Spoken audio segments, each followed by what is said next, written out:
Sandalwood cinema ರಂಗದಲ್ಲಿ ಈಗಾಗಲೇ trailer ಹಾಗೂ ಸಾಂಗ್ಸ್ ಮೂಲಕ ಸ್ಯಾಂಡಲ್ವುಡ್ ಸಿನಿ ಪ್ರೇಕ್ಷಕರಿಂದ ಹಿಡಿದುಬಿಟ್ಟು ಸ್ಯಾಂಡಲ್ವುಡ್ ಸೆಲೆಬ್ರಿಟಿಗಳವರೆಗೂ ಸಹ ಒಂದು ಹೈಪನ್ನು ಕ್ರಿಯೇಟ್ ಮಾಡಿರುವಂತಹ ಪಪ್ಪಿ ಮೇ 1ನೇ ತಾರೀಕು ರಾಜ್ಯಾದ್ಯಂತ ಭರ್ಜರಿಯಾಗಿ ರಿಲೀಸ್ ಆಗ್ತಾ ಇದೆ. ಸದ್ಯ ಪಪ್ಪಿ ಸಿನಿಮಾ ತಂಡ ನಮ್ಮ ಬಾಸ್ ಟಿವಿ ಜೊತೆ ಎಕ್ಸ್ಕ್ಲೂಸಿವ್ ಆಗಿ ಮಾತುಕತೆಗೆ ಸಿಕ್ಕಿದ್ದಾರೆ. ನಾನು ಮಾತನಾಡಿಸ್ತಾ ಹೋಗ್ತೀನಿ.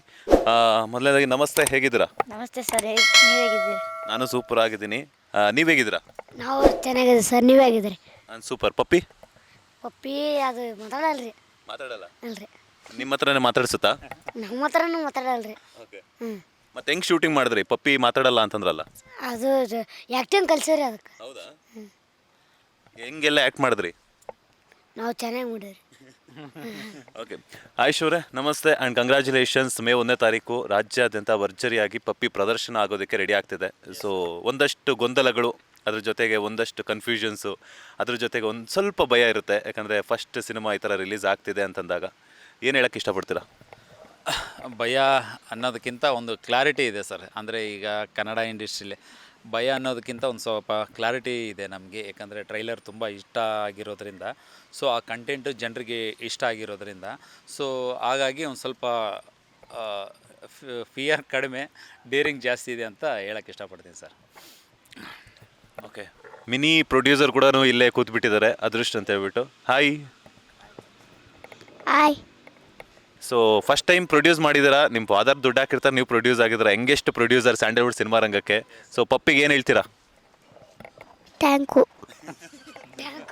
ಥ್ಯಾಂಕ್ ಯು ಅಂತ ಹೇಳ್ತಾ ಇದ್ದಾರೆ ಸರ್. ಒಟ್ಟಾರೆಯಾಗಿ ಪಪ್ಪಿ ಈಗಾಗಲೇ ಟ್ರೈಲರ್ ಮೂಲಕ ಸಾಕಷ್ಟು ರೀಲ್ಸ್ ಆಗಿರ್ಬೋದು, ಹಾಗೆಯೇ ಇನ್ಸ್ಟಾಗ್ರಾಮಲ್ಲಿ ಆಗಿರ್ಬೋದು, ಯಾವುದೇ ಸೋಷಿಯಲ್ ಮೀಡಿಯಾ ಪ್ಲಾಟ್ಫಾರ್ಮಲ್ಲೂ ಕೂಡ ಇವರಿಬ್ಬರ ಡೈಲಾಗ್ಸ್ ಅಂತೂ ಸಿಕ್ಕಾಪಟ್ಟೆ ವೈರಲ್ ಆಗ್ತಾ ಇದೆ. ಅದರಲ್ಲೂ ಸ್ಪೆಷಲಿ ಉತ್ತರ ಕರ್ನಾಟಕದ ಭಾಗದ ಜನರಿಗೆ ಅಷ್ಟೇ ಅಲ್ಲ, ಸೊ ಈ ನಿಮ್ಮ ತಗೊಂಡಿರುವಂತಹ ಇಬ್ಬರು ಕಲಾವಿದರು, ಅದ್ರ ಜೊತೆಗೆ ನೀವು ಬಳಸಿರುವಂತಹ ಪದ ಬಳಕೆ ಎಲ್ಲರೂ ಅಟ್ರ್ಯಾಕ್ಟ್ ಮಾಡ್ತಿದೆ. ಸೊ ಏನು ಹೇಳೋಕ್ಕೆ ಇಷ್ಟಪಡ್ತೀರಾ? ಹೆಂಗೆ ಶೂಟ್ ಮಾಡಿದ್ರೆ ಇವರಿಬ್ಬರ ಕಾಂಬಿನೇಷನ್ನ? ಇವರಿಬ್ಬರು ಕಾಂಬಿನೇಷನು ತುಂಬ ವಿಶೇಷವಾಗಿತ್ತು. ಏನಂತಂದರೆ ಅದೇನೇ, ಈಗ ನಾನು ಮೇನ್ ನಮ್ಮ ಕತೆ ಬರೆಯೋಕ್ಕೆ ಸ್ಫೂರ್ತಿ ಅಂತಂದರೆ ನಮ್ಮ ಉತ್ತರ ಕರ್ನಾಟಕ ಸೊಗಡು ಅಂತ ನಾವು ಹೇಳ್ಬೋದು ಸರ್. ಅಂದರೆ ನಮ್ಮ ಉತ್ತರ ಕರ್ನಾಟಕ ಆ ಭಾಷೆಗೆ ಸೊಗಡು ಇರೋದ್ರಿಂದನೇ ಆ ಥರ ಡೈಲಾಗು ನಮ್ಮಿಂದ ಬಂತು. ಸೊ ಇವ್ರಿಗೆ ಆಗ ಬರೆದಾಗ 2 ಕ್ಯಾರೆಕ್ಟ್ರು ನನ್ನ ತಲೆಯಲ್ಲಿ ಹುಟ್ಟಿತ್ತು. ಒಂದು ಪರ್ಷ, ಒಂದೊಂದು ಆದಿ. ಆ ಪರ್ಷ ಕ್ಯಾರೆಕ್ಟ್ರು ಹುಟ್ಟಿದಾಗ ಅವನು ಇಲ್ಲೇ ಹೇಗೆ ಮಾಡೋದು ಈ ಹುಡುಗ, ಅಂದರೆ ಇಲ್ಲಿ ಭಾಷೆ ನಡೆಯಲ್ಲ, ಸೊ ನಮ್ಮ ಉತ್ತರ ಕರ್ನಾಟಕ ಆಗಬೇಕು, ಅದು ವಿತೌಟ್ ಫಿಲ್ಟ್ರ್ ಇದ್ದರೆ ತುಂಬ ಚೆನ್ನಾಗಿರೋದು. ಸೊ ಹಾಗಾಗಿ ನಾವು ಉತ್ತರ ಕರ್ನಾಟಕ ಸೈಡ್ ಹೇಗೆ ಹುಡುಕೋದು ಅಂತ ನೋಡ್ತಾ ಇದ್ದಾಗ ರೀಲ್ಸ್ ಮಾಡ್ತಾಯಿದ್ದಾನೆ ಸರ್. ಇವ್ನು ರೀಲ್ಸ್ ಮಾಡಬೇಕಾದ್ರೆ ಆ ರೀಲ್ಸ್ ನೋಡಿದ್ರೆ, ಸೊ ಅದರಲ್ಲಿ ಒಂದು ರೀಲ್ಸ್ ತುಂಬ ಇಷ್ಟ ಆಗಿತ್ತು, ತುಂಬ ವೈರಲ್ಲು ಆಗಿತ್ತು. ಸೊ ನಾನು ಅವತ್ತು ಅಂದ್ಕೊಂಡೆ, ನಮ್ಮ ಫಿಲಮ್ಗೆ ಹೀರೋ ಸಿಕ್ಕ ಅಂತ. ಸೊ ಹೀರೋ ಸಿಕ್ಕ ಅಂತ ಒಂದು ಖುಷಿ ನನಗೆ. ಆದರೆ ಸಿಕ್ಕ ಆದಮೇಲೆ ನನಗೆ ದೊಡ್ಡ ಪ್ರಾಬ್ಲಮ್ ಸ್ಟಾರ್ಟ್ ಆಯಿತು. ಯಾಕಂತಂದರೆ ಅವರು ಕಾಂಟ್ಯಾಕ್ಟ್ ತೊಗೊಂಡು, ಅವರು ಕಾಂಟ್ಯಾಕ್ಟ್ ಇಲ್ಲ, ನಂಬರ್ ಇಲ್ಲ. ಸೊ ಅದಾದಮೇಲೆ ಅವ್ರದ್ದು ಕೊಪ್ಪಳ ಹತ್ರ ಒಂದು ಹಳ್ಳಿ. ಸೊ ನಾವು ಅಲ್ಲಿಗೆ ಹೋಗಿ ಅವ್ರ ಫ್ಯಾಮ್ಲಿ ಎಲ್ಲ ಕೇಳಿ, ಅವ್ರ ಫ್ಯಾಮ್ಲಿಯವ್ರಿಗೆಲ್ಲ ಕತೆ ಹೇಳಿ, ಸೊ ಅವ್ರನ್ನ ಕರ್ಕೊಂಡು ಬರೋದು ನನಗೆ ರಿಯಲಿ ದೊಡ್ಡ ಚಾಲೆಂಜ್ ಆಗಿತ್ತು. ಸೊ ಇನ್ನು ಆದಿ ಕ್ಯಾರೆಕ್ಟರ್ ಬಗ್ಗೆ ಹೇಳ್ಬೇಕಂತಂದರೆ, ಆದಿ ನನಗೆ ಕಸಿನ್ ಅವನು.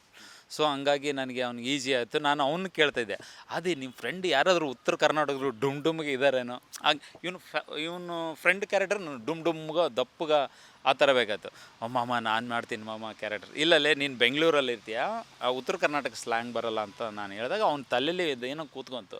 ಇಲ್ಲ ನಾನು ಮಾಡಬೇಕಂತ ಉತ್ತರ ಕರ್ನಾಟಕ ರೀಲ್ಸ್ ಎಲ್ಲ ನೋಡಿಬಿಟ್ಟು, ಸೊ ಅವ್ನು ನನಗೆ ಇದು ಮಾಡ್ತಾಯಿದ್ದ, ಏನಂತ ಕಳಿಸ್ಕೊಡ್ತಾ ಇದ್ದ. ಸೊ ಅದು ನೋಡಿ ಓಕೆ ಇವನು ಸೂಟ್ ಆಗ್ತಾನಂತಂದು ಆಮೇಲೆ ಈ ಪಾತ್ರ ಕೇಳಲು ಸೆಲೆಕ್ಟ್ ಆಗಿರುತ್ತೆ ಸರ್. ಲೇಟೆಸ್ಟ್ ಹಾಗೂ ಇಂಟ್ರೆಸ್ಟಿಂಗ್ ಸುದ್ದಿಗಳಿಗಾಗಿ ಬಾಸ್ ಟಿವಿ ಕನ್ನಡ ಚಾನೆಲ್ನ ಸಬ್ಸ್ಕ್ರೈಬ್ ಮಾಡಿ. ಹಾಗೆಯೇ ಬೆಲ್ ಐಕಾನ್ ಪ್ರೆಸ್ ಮಾಡಿ. ಇದರ ಜೊತೆಗೆ ಫೇಸ್ಬುಕ್, ಇನ್ಸ್ಟಾಗ್ರಾಮ್, ಎಕ್ಸ್ನಲ್ಲೂ ಮಿಸ್ ಮಾಡದೆ ಫಾಲೋ ಮಾಡಿ.